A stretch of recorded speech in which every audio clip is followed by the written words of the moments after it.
춘천 한마음교회 김문도입니다. 저는 복음을 전하고 제자를 삼기 위해서는 반드시 목사나 선교사가 되어야 한다고 생각했습니다.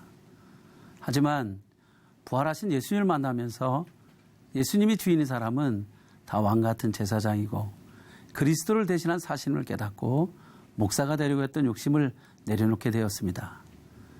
이제는 목사님을 도와 공동체와 함께 세계 복음화의 꿈을 이루게 하시는 하나님의 은혜를 나누려고 합니다. 저희 집은 4대째 기독교 집안인데요. 어린 시절 이런 가정 환경을 따라 자연스럽게 교회를 다녔고 대학 시절에는 주일학교 교사를 하기도 했지만 마음속에는 늘 해결할 수 없는 갈증이 있었습니다. 어느 날 담임 목사님께서 중고등부를 맡아달라는 부탁을 하셨는데요. 얼떨결에 그만 허락하고 말았습니다. 열심히 했지만 6개월이 지나 새해가 되었을 때 중고등부 아이들의 숫자가 반토막이 나게 되었어요. 목사님을 뵐 용기가 나지 않았습니다. 결국 돌아온 것은 허탈감과 자존감의 상실뿐이었습니다. 저는 처음으로 하나님께 간절히 매달렸습니다. 하나님 아버지, 성경을 알길 원합니다. 말씀을 배울 수 있도록 사람을 보내주세요. 눈물로 간절히 기도드렸습니다. 그렇게 고민하고 있을 때 하나님께서 한 사람을 보내주셨습니다. 평소 제가 존경하던 분이었는데요. 체육과 대학 선배님이신 지금의 목사님을 만나게 되었습니다. 목사님께서 인도하시는 성경 공부 모임에 참여하게 되었어요. 목사님께서 말씀을 전하시는데 예수께서 십자가에서 우리 죄를 위하여 죽으셨다는 말씀을 들었습니다. 죄인인 나를 위해 죽어주신 사랑, 그 사랑에 너무나 놀랐습니다. 세상에서 볼 수 없었던 사랑, 나 같은 죄인을 위해 죽어주신 사랑, 그 사랑 앞에 너무나 감격했습니다. 세상에서 어느 누구도 나를 진정으로 사랑하는 사람이 없다고 생각하고 있었는데 나를 기억하고 사랑하는 사람이 있다는 사실에 너무나 놀랐고 감격되었습니다. 저는 그때부터 모든 삶을 하나님께 드리겠다고 결심했습니다. 기도하는 중에 모든 족속으로 제자를 삼으라는 말씀을 마음으로 받게 되었어요. 제자를 삼고 세계 복음화를 위해 목회를 하고 선교사가 되어야 한다는 생각에 저를 이끌어 주셨던 목사님을 찾아가 상의를 했더니 목사님은 아내에게 물어보라고 하셨어요. 그래서 아내에게 여보, 그동안 내가 왜 사는지 몰랐는데 이제야 그 이유를 찾았어. 복음을 모든 사람들에게 알려주고 싶어. 이제 교사를 그만두고 목사가 되어야겠어 했더니 아내는 벌쩍 뛰면서 반대를 하는 거예요. 결국 부모님도 알게 되셨고 저는 하루아침에 미친 사람 취급받고 호통만 듣게 되었습니다. 그렇지만 신학을 하고 목회자가 되고 싶은 마음을 포기할 수가 없었어요. 아내가 제 마음과 같으면 될 것 같은 생각에 대화를 했지만 대화는 다툼이 되고 점점 가정생활이 힘들어지더라고요. 이런 반대에도 불구하고 몇 번 신학교에 원서도 넣고 합격도 했지만 그때마다 여러 사정들이 생겨 결국 포기할 수밖에 없었습니다. 하지만 목회자의 꿈을 버리지 못해서 괴로웠어요. 학교에서 학생들을 지도하다가도 잘 되지 않으면 내가 목사가 되어야 하는데 교사를 하고 있으니 이렇지 하는 생각에 반대하였던 부모님과 아내를 원망하기 시작했습니다. 저는 제자를 삼으라는 말씀을 실천하려고 학교나 어디서나 복음을 열심히 전하며 살았습니다. 정근을 가는 학교마다 학생 동아리를 세웠고 신우회에서 교사들에게 복음을 전했어요. 교회에서는 중고등부 교사로, 속회 인도자로, 성가대원으로 교회의 각종 행사를 주도하며 열심을 내기도 하였습니다. 핍박도 받았는데요. 예수님을 믿고 난 뒤 저는 술과 담배를 곧바로 끊게 되었어요. 하루는 숙직을 하는데 평소 술을 좋아하시던 교장선생님께서 술을 먹으라고 강요를 하시는 거예요. 저는 예수를 믿기 때문에 먹지 않겠노라고 했더니 갑자기 교장선생님께서 제 머리에 술을 부으시더라고요. 참 기가 막혔지만 저는 꿋꿋하게 그 자리에서 오히려 교장선생님께 예수님을 믿으시라고 했습니다. 이 소문이 났는지 그 다음부터는 회식 자리에서 누구도 저에게 술을 권하는 사람이 없었어요. 직장에서는 부장이 되었고 교회에서는 35살에 최연소 장로가 되었어요. 그러나 이러한 저의 열심히 있는 겉모습과는 달리 저에게 깊은 고민이 하나 있었는데요. 제 안에서는 끊임없이 죄가 나오고 말씀대로 살지 못하는 거예요. 어느새 신앙생활은 습관적으로 변해갔고 하나님과는 멀어진 삶이 되었습니다. 결국 신앙생활은 최악으로 치달았고 바닥을 치게 되었어요. 이 무렵 학교를 옮기면서 저는 춘천으로 돌아오게 되었어요. 춘천에 와서 한마음교회에 나가게 되었습니다. 한마음교회에 와서도 여전히 고민하는 시간들이 계속될 때 목사님은 어느 시점부터 예수 그리스도의 부활을 강력하게 선포하기 시작하셨어요. 예수님은 우리와 동일한 사람으로 오셨고 부활하심으로 자신이 하나님이심을 증명해 보여주셨습니다.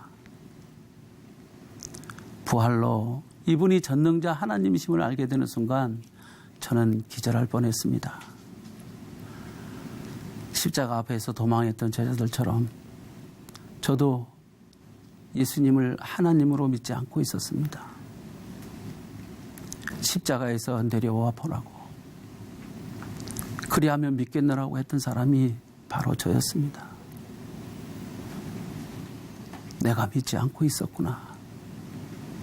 하나님 앞에 회개하지 않을 수 없었습니다. 그동안 이런 주님을 알지 못하면서 내가 내 인생을 주관하며 주와 세계 복음화를 위해 목회자가 되고 싶다고 했던 거였습니다. 사실은 목회자가 되어 사람들에게 인정받고 더 많은 사랑을 받고 싶었던 것이었어요. 저는 이렇게 내가 주인된 죄를 눈물로 회개하지 않을 수 없었습니다. 예수님의 부활을 본 순간 당신은 나의 주시며 나의 하나님이라고 했던 도마의 고백이 저의 고백이 되고 하나님 아버지 예수께서는 십자가에서 저를 대신하여 죽으시고 부활하셨습니다. 그런데도 저는 여전히 세상을 사랑하며 예수님을 주님으로 믿지 않고 있었습니다. 하나님 아버지, 이 악랄한 죄를 용서해 주세요. 눈물로 회개하며 예수님을 내 마음의 주인으로 영접하였습니다. 아멘.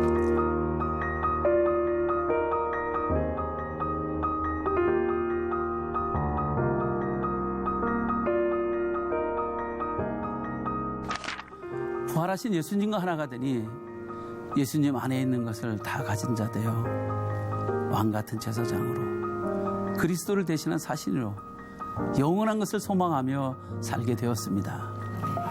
한 살이라도 젊을 때 하나님의 말씀을 따라 순종하고 싶어서 28년 교직 생활을 정리하고 교회 공동체에서 전적으로 목사님과 함께 일하게 되었어요. 처음 예수님을 믿게 되면서 고백했던 모든 족속으로 제자를 삼겠나라고 했던 그 기도를 하나님께서 응답해 주신 겁니다. 네. 목사님의 그림자처럼 늘 함께하는 생활이 시작되었습니다. 어느 토요일에 다른 교회 목사님과 장로님이 우리 교회를 방문하셨어요. 목사님실에서 함께 만나게 되는데요. 말씀을 나누시다가 목사님이 저한테 뭘 물어보셨어요. 야, 김 장로, 그게 언제였지? 저는 아무 생각 없이 대답을 했어요. 그리고 그날 날씨가 무척 더웠거든요. 목사님께서 저에게 김 장로, 에어컨 좀 켜지 하시길래 예 하고 에어컨을 켜고 자리에 앉았는데요. 방문하신 목사님과 장로님의 얼굴이 하얘지시더라고요.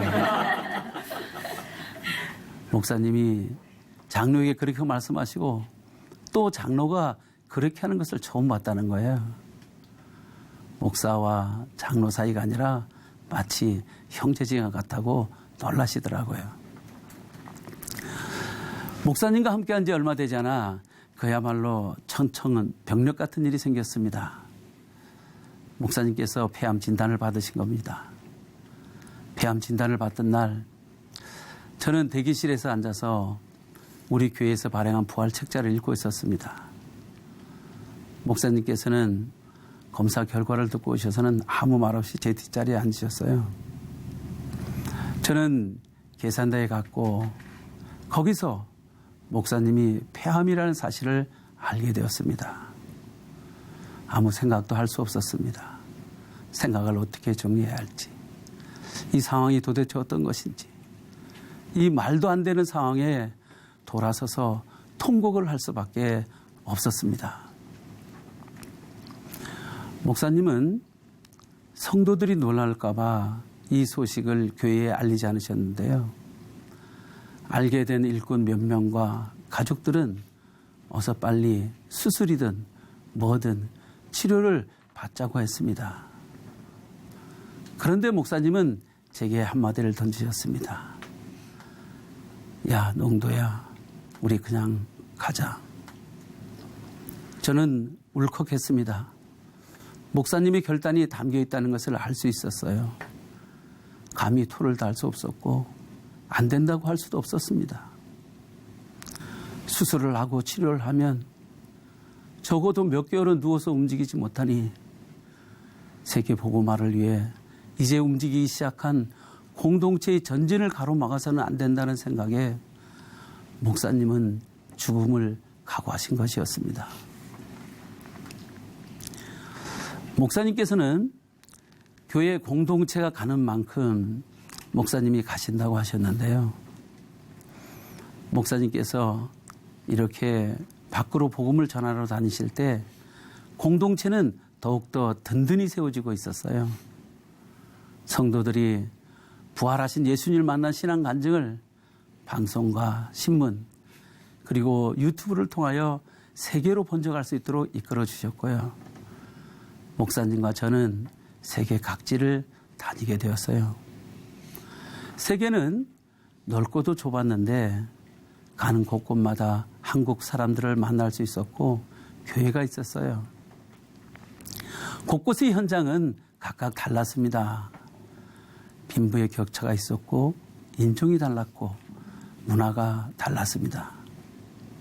현지에서는 그 나라 문화에 맞는 행동을 해야 했어요. 종교도 다양해서 우상 숭배로 가득 찬 나라, 불교가 국교인 나라, 함부로 길거리에서 복음을 말할 수 없는 나라도 있었고요.